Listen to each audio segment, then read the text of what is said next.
कलयुग के आरंभ और अंत की कहानी। अनसुलझे रहस्य में एक कहानी ऐसी भी आती है जब हम सोचते हैं कि हम कलयुग में रह रहे हैं। क्या सच में हम कलयुग में हैं? या फिर हमने अपने विचारों से उसको कलयुग बना दिया है? कलयुग का आरंभ कैसे हुआ? उसके पूर्व कौन कौन युग थे? इस तरह के प्रश्न हमारे मन में आते हैं। आइए जानते हैं इस तरह के प्रश्न की कलयुग का आरंभ कब और कैसे हुआ। कलयुग के आरंभ होने से पहले पूर्व इस सृष्टि पर सत्ययुग, त्रेतायुग और द्वापर युग का आरंभ हुआ। सत्ययुग में राजा हरिश्चंद्र जी की कहानी है, जहां पर केवल सत्य ही धर्म है। जहां उन्होंने और उनके गुरु ने एक ही समय पर सपना एक जैसा देखा कि मैंने अपना राज्य अपने गुरु को दान दे दिया है, और सुबह उन्होंने राज्य दान में दे दिया। उसके पश्चात त्रेता युग में भगवान श्री राम का अवतरण होता है, जहां भगवान श्री राम दुष्टों का नाश कर गए एक मर्यादा पुरुषोत्तम के रूप में इस जगत में प्रेरणा का स्रोत देते हैं। त्रेता युग के समापन के पश्चात द्वापर युग का आरंभ होता है। द्वापर युग में भगवान श्री कृष्ण भगवान नारायण के अवतार के रूप में प्रकट होते हैं और धर्म का अनुसरण करते हुए सृष्टि के चराचर जीवों को जागृत करने के लिए गीता सुनाते हैं। धर्म का पालन करने के लिए भगवान श्री कृष्ण ने अपनी बहन सुभद्रा का विवाह अर्जुन से किया और अर्जुन और सुभद्रा के घर अभिमन्यु का जन्म हुआ। अभिमन्यु का विवाह उत्तरा से हुआ। उत्तरा के गर्भ से राजा परीक्षित का जन्म हुआ। ये कथा भागवत में आती है। धन्य भागवती वार्ता। भागवत की वार्ता धन्यता लाती है। सर्व सिद्धांत निष्पा, सारे सिद्धांत इसमें छुपे हुए हैं। राजा परीक्षित इस धरती के स्वामी बन गए और उनके राजा बनने के बाद कलियुग 32 वर्ष तक उनकी प्रतीक्षा करता रहा।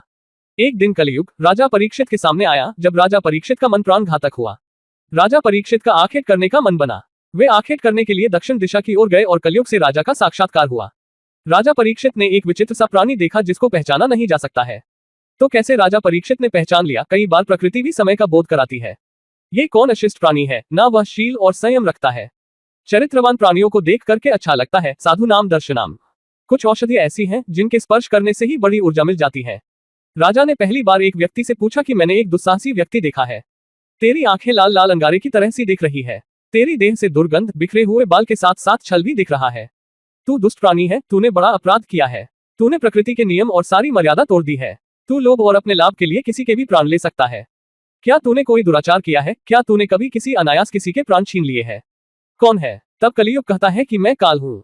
काल समय को कहते हैं। धरती पर जब सत्य आता है तब मैं सत्ययुग कहलाता हूँ। जब सत्यता खो जाती है, केवल यज्ञ रह जाता है, तो मैं त्रेता कहलाता हूँ। जब दोनों सत्य और यज्ञ नहीं रहता है, तब दान रह जाता है, तो मैं द्वापर कहलाता हूँ। और तब तीनों खो जाते हैं तो मैं कलयुग कहलाता हूँ। कलयुग अर्थात मैं अधीनता का युग हूँ। यंत्रों युग में कलयुग का अर्थ कलपुर्जों का युग हूँ। वेदों में कहा है कि कलयुग में मशीनों का युग आएगा। मशीनों का युग, तकनीक का युग आज हम देख सकते हैं। कितनी सूचना की तकनीक है, तो ये सारी चीजें सब चल रही है। संचार का युग है। इस युग में अगर हमें कोई बात पूछनी है तो आज हम अपने घर में नहीं पूछते हैं। आज हम लोग गूगल में ढूंढते हैं और वह खुल जाता है। राजा परीक्षित ने बोला कि मशीन का युग है, कलपुर्जों का युग है, तो तुझे चलाएगा कौन? तब कलियुग ने बताया कि जो कुछ भी मेरे अंदर डाल दोगे मैं वैसा करूंगा। मैं पुण्य भी कर सकता हूँ और पाप भी कर सकता हूँ।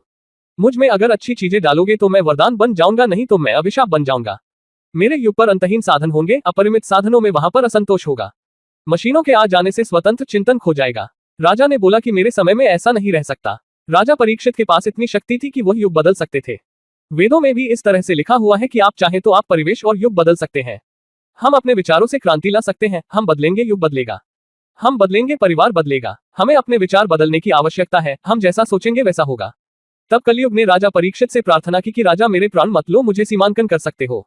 मेरी मर्यादाओं का निश्चित और निर्धारित कर सकते हो कि मेरा स्थान कहाँ रहेगा। राजा परीक्षित से कलियुग ने बोला कि आप जो बताएंगे उन स्थानों पर ही रहूंगा।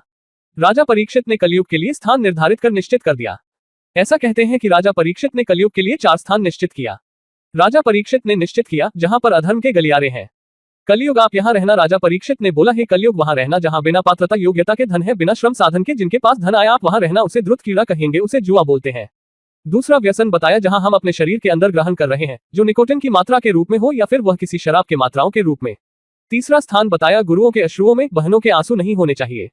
स्त्री के आंखों में अश्रु नहीं होने चाहिए। अरस्तु ने जब सुकरात से पूछा कि गुरु आपको क्या हुआ, आप मुझे बताइए कि आपकी आंखों में अश्रु, तब गुरु सुकरात ने कहा, अरस्तु तुम मेरे आंसुओं को पोंछ नहीं पाओगे। तुमको पता है कि इस देश की संस्कृति नष्ट हो जाएगी। बेबीलोन की संस्कृति, इजिप्ट की संस्कृति नष्ट हो गई। वह आज पिरामिड में संकुचित हो गई है। सारी संस्कृतियों खत्म हो गई हैं। जब राजा परीक्षित से पूछा कि अब मेरा चतुर्थ स्थान कहाँ रहूं, राजा परीक्षित ने बोला है कि आप व्यभिचार में रहे, चाहे वह स्त्री में हो या पुरुष में हो। दोनों में जब प्रदर्शन करने की भावना आ जाए, आसक्ति आ जाए, जब हिंसा सत्य को अधीन कर ले। आज के युग में शत्रु कौन? जो हमारे विचारों के समर्थक नहीं है, जो हमारे विचारों का पक्षधर नहीं है। इंसान में शत्रुता कब आती है? जब अनीति के धन में ऐसा होता है। कलियुग का वास कहाँ हो? तेरा वास अनीति के स्वर्ण में हो, तब कलियुग राजा के मुकुट के स्वर्ण में बैठ गया। किसी भी देश की करेंसी कितनी हो, यह उस देश के सोना ही निर्धारित करता है। उस देश की करेंसी तय करती है कोई देश कितनी करेंसी छाप सकता है जितना उस देश के पास स्वर्ण हो। कलयुग कहाँ है अनीति के स्वर्ण में। राजा परीक्षित ने अनीति के स्वर्ण से बना हुआ मुकुट पहन रखा था। तब कलयुग ने किसी और को नहीं पकड़ा, उसने राजा परीक्षित को पकड़ लिया। राजा की बुद्धि विचार जिस तरह से है वैसे उसकी प्रजा की बुद्धि हो गई, तो कलयुग का निवास उसके राजा के मस्तक पर हुआ और अनीतियों का प्रारंभ हुआ। भागवत में कथा है कि उन्होंने तपस्या में लीन उनके गले पर अनानास मरा हुआ सर्प डाल दिया।